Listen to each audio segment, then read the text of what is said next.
China Taiwan जंग, कौन सा शोबा ज्यादा मुतासिर होगा? टेक्नोलॉजी इस्तेमाल करने वालों के लिए बुरी खबर।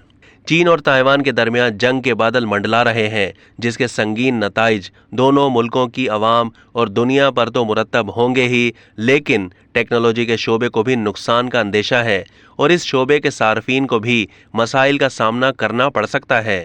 कहा जा रहा है कि ताइवान दुनिया में चिप बनाने वाला सबसे बड़ा मुल्क है और ताइवान सेमीकंडक्टर मैन्युफैक्चरिंग कंपनी दुनिया की सबसे बड़ी कंपनी है जो दुनिया भर को चिप्स की फराहमी यकीनी बनाती है। ये चिप मुख्तलिफ स्मार्टफोन्स बशमूल आईफोन्स, गाड़ियों, गेमिंग कंसोल और प्ले स्टेशन 5 और घर की दीगर स्मार्ट डिवाइस जैसा कि स्मार्ट टोस्टर में इस्तेमाल होती है। चीन और ताइवान के दरमियान बढ़ती कशीदगी के नतीजे में इन चिप्स की पैदावार में रुकावट आ सकती है, जिसके असरात दुनिया भर की इलेक्ट्रॉनिक्स इंडस्ट्री पर मुरतब होंगे।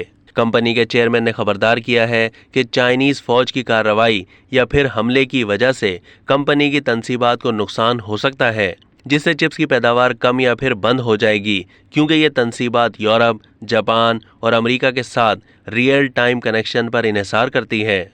माहिरीन का कहना है कि अगर कंपनी गैर फ़ाल हो गई तो आइंदा क्रिसमस के सीज़न में सार्फिन के लिए मुख्तलिफ अशिया की दस्तयाबी मुमकिन नहीं रहेगी। ताइवान में चिप बनाने वाली कंपनी 1987 में कायम हुई थी और ये एशिया की अव्वलीन जबकि दुनिया की 10वें नंबर पर बड़ी कंपनी है जो मुख्तलिफ बरकी साजो सामान के लिए चिप्स बनाती हैं। कंपनी की तैयार करदा ए सीरीज़ की चिप आईफोन, आईपैड और साथ ही मैकबुक में इस्तेमाल की जाती हैं।